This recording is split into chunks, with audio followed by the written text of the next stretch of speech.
Welcome back to the third installment of the high school project video series. Today is May 28th, and we're going to talk about the progress on the school and what's coming next. There's been a lot of progress since our last installment, and we'll update you on that. Today, our special guest is Bob Tucker. He's the on-site project superintendent for Compass Project Management. They're working on behalf of the town to oversee the project. Welcome, Bob. It's good to have you here, and maybe you could update us on where we are with the project right now and what your role in it is. It's a pleasure to be here, Rob. I appreciate it. Where we are from your last update, we've been continuing our work on our foundation and foundation walls, both on the interior and exterior of the building. We now have the classroom section of the building, which is section C, by our drawings anyways, pretty much substantially installed, and we're backfilling it on a daily basis now, and we're well on our way into section B, which includes the gymnasium part of the building. From there, later on this week, hopefully we'll be starting footings and foundation walls in section A of the building, which is the auditorium area. What else is going on site in terms of utilities? Well, we've been able to run our water lines. We're probably about 80 to 85% complete on new water lines. Some people may have seen a geyser out there. What was that?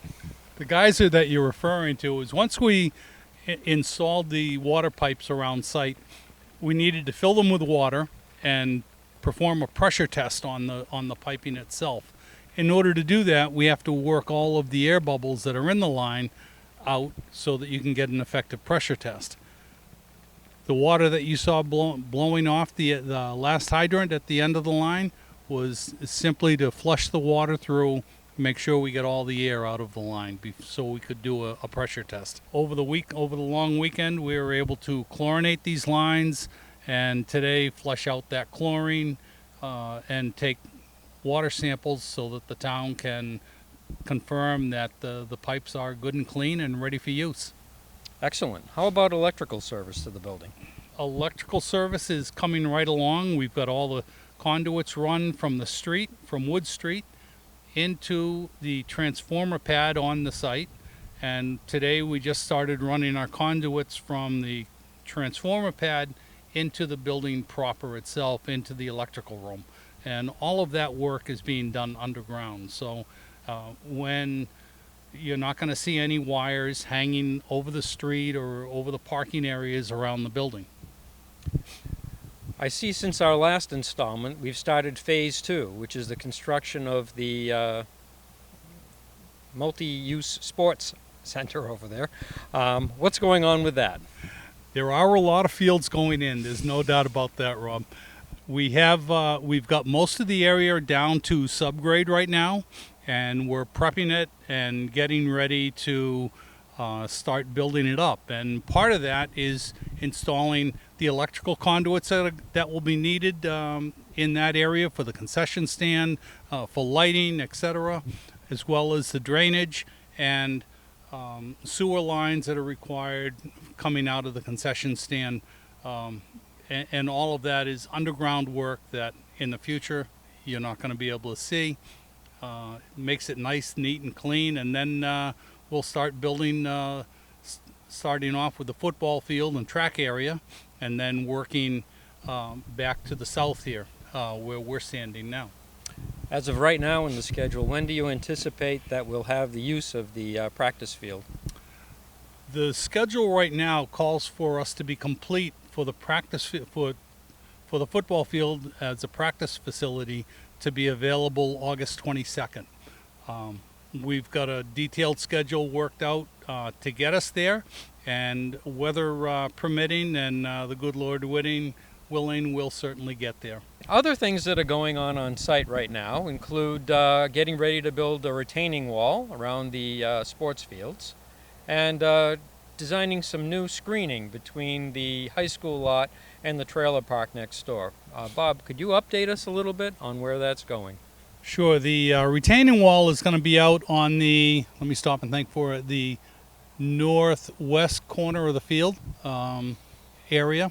The parts and pieces are behind me, and we'll be moving those over at some point this week, hopefully, and start installing the retaining wall out there. Also, you're right. We did take down some extra trees between us and the trailer park. They were deemed to be a safety hazard due to the height and size and condition of the white pines that were there. And our plan at this point is to redesign that area and install this year new green trees and bushes to get a year's growth started prior to the school being opened. Oh, that's good. That'll screen them from us and us from them. One other thing on site, people may have noticed as they come to the site that the old red maintenance building that's been a fixture here disappeared 2 weeks ago, and what happened with that? Well, it took about a little over a day to take it down, and about 2 days to load it all onto a truck and haul it out to be disposed of. How will the new site accommodate the things that used to be stored in that? We will be building a new maintenance shed, also right in the area of the trailers where we are right now. Just beside us, but right in this area. A lot of people are asking when they're going to be able to see something from the street, when they're going to see the building going up. When do you anticipate steel starting to arrive? As we talked a little earlier, we're looking at steel mid to late June, and at that point they'll start erecting steel, and you'll be able to see the bones of the structure from the street.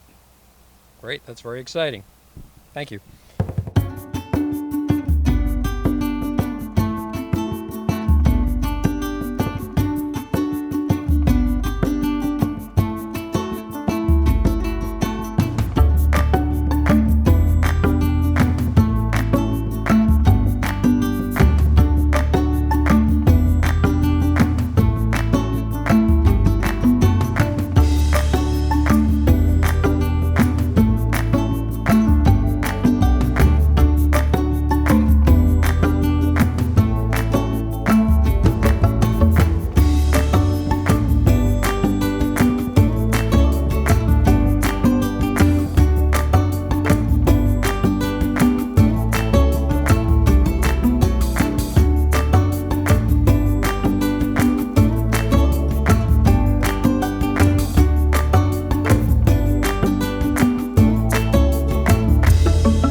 Thanks for joining us in this third episode of the high school project video.